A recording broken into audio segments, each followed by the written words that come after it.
আসসালামু আলাইকুম বন্ধুরা। এইখানে আমি আদা আর রসুন সুন্দর করে ছুলে নিছি আর আদাগুলো আমি এইভাবে কেটে নিছি। এখন আমি এই মশলাগুলো সব বেটে নেই। বন্ধুরা, আমি কিন্তু শুধু আদা রসুন ছুলে নিছি সেটাই দেখাইছি। এখন আমি তার সাথে আরও অন্যান্য মশলা বেটে নিছি। এখানে আদা বেটে নিছি, এখানে রসুন বেটে নিছি, এখানে পেঁয়াজ বেটে নিছি, এখানে জিরা বেটে নিছি আর এইখানে সে এলাচি দারচিনি বেটে নিছি। তাহলে সবাই দেখতে থাকো আমি এই মশলা দিয়ে কী রান্না করব। সবাই প্রথম থেকে শেষ পর্যন্ত পুরো ভিডিওটা দেখে নিও। বন্ধুরা, আমি এখানে গরুর মাংস নিছি। এই গরুর মাংস আমি আজকে রান্না করব আর সাথে রান্না করব এখানে নিচ্ছি পোলাও চাউল। পোলাও রান্না করব আর গরুর মাংস রান্না করব আর মাংসের মধ্যে আলু দেব। আমার নাতি নাতনিরা আলু পছন্দ করে, সেই জন্য আমি আলু কেটে নিছি। এই আলুগুলো মাংসের মধ্যে দিয়ে দেব। আর মাংস রান্নার জন্য আমি এখানে হলুদ গুঁড়ো, মরিচ গুঁড়ো, ধনিয়া গুঁড়া আর লবণ নিয়ে নিছি। আর এইখানে এলাচি দারচিনি আর তেজপাতা নিয়ে নিছি।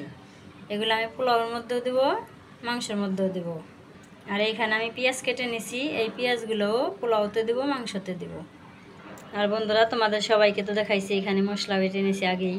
বন্ধুরা, এইখানে আমি সবগুলো নিয়ে নিছি, মাংস, পোলাওর চাউল, আলু, মশলা, পেঁয়াজ সব কিছু কেটে নিছি। এখন আমি রান্নায় চলে যাব। বন্ধুরা, আমি এখানে সবগুলো জিনিস সাজিয়ে নিছি। দেখতে কেমন লাগতেছে অবশ্যই কমেন্ট করবে। চুলায় কড়াই বসিয়ে দিছি, এখন আমি তেল দিয়ে দিলাম। এখন আমি এলাচি দারচিনি তেজপাতা দিয়ে দিলাম, পেঁয়াজ দিয়ে দিলাম। এখন আমি পেঁয়াজটা হালকা একটু ভাজা ভাজা করে নেব। এখন পেঁয়াজটা হালকা ভাজা ভাজা হোক, আমি এখন সেই ফাঁকে মাংসটা মাখিয়ে নিই। এখন আমি মাংসের মধ্যে সব মশলাগুলো দিয়ে মাখিয়ে নেব। পেঁয়াজ দিয়ে দিলাম, এই মশলাগুলো সব দিয়ে দিলাম, রসুন বাটা দিয়ে দিলাম, আদা বাটা দিয়ে দিলাম, পেঁয়াজ বাটা দিয়ে দিলাম, জিরা বাটা দিয়ে দিলাম। বন্ধুরা, এখানে আমি এলাচি দারচিনি বেটে নিয়েছি দিয়ে দিলাম। এখন আমি তেল দিয়ে দিলাম। এখন সুন্দর করে মাখিয়ে নেব। আমি এই যে সব মশলাগুলো দিয়ে মাংসটা সুন্দর করে মাখিয়ে নিলাম। এদিকে আমার পেঁয়াজটাও হালকা ভাজা ভাজা হয়ে গেছে। এখন আমি মাখানো মাংসগুলো দিয়ে দিলাম। এখন আমি মাংস ভালো করে কষাবো, কারণ গরুর মাংস সবাই জানে অনেক সময় লাগে। এখন আমি ঢাকনা দিয়ে ঢেকে দেব।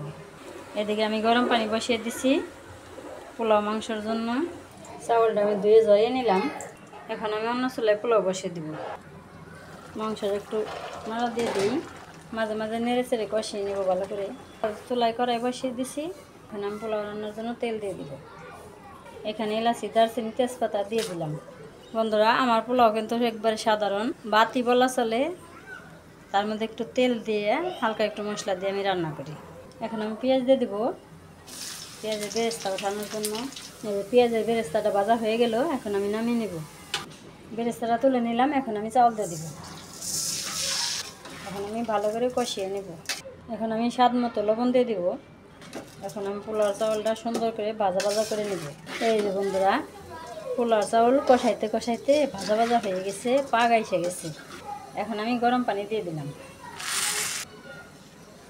পানি দেওয়া হয়ে গেল। এখন আমি একটু পানি দিয়ে দিব। এখন পানি দিয়ে আমি আবার ভালো করে কষিয়ে নেব। বন্ধুরা, আমি দুই চুলায় দুইটা বসিয়ে দিছি। এখন পোলাওটা আমি ঢাকনা দিয়ে ঢেকে দেব। এই যে বন্ধুরা, আমার পোলাওটা হয়ে গেছে। এখন আমি একটু নাড়াচাড়া দিয়ে নামিয়ে নেব। এই যে মাংসটা পানি দিয়ে ভালো করে কষিয়ে নিলাম। এখন আমি আলু দিয়ে দেব। এখন আমি আলু দিয়ে আবার কষিয়ে নেব। এই বন্ধুরা, আমার পোলাও হয়ে গেল। এখন আমি নামিয়ে নেব। এখন আমি এই বেরেস্তাগুলো দিয়ে দেব, এরকম উপর দিয়ে ছড়িয়ে দিয়ে দেব। বেরেস্তাগুলো দেওয়া হয়ে গেল। এখন আমার পোলাও রেডি, আর মাংসের অপেক্ষা।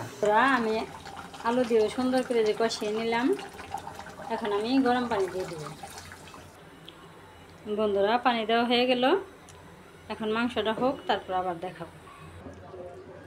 এই যেমন মাংস হয়ে গেল, সব কিছু ঠিকঠাক আছে। এখন আমি নামিয়ে নেব। বন্ধুরা, আমার গরুর মাংস নামিয়ে নিলাম। এই যে আমার পোলাও মাংস দুইটাই হয়ে গেছে। আমার আজকে গরুর মাংস আর পোলাওর ভিডিও কেমন হলে অবশ্যই কমেন্ট করবে। তাহলে ভিডিও আজকের মতো এখানে শেষ করলাম। সবার সুস্বাস্থ্য কামনা করছি। সবাই ভালো থাকবে, সুস্থ থাকবে, সাবধানে থাকবে। আল্লাহ হাফেজ।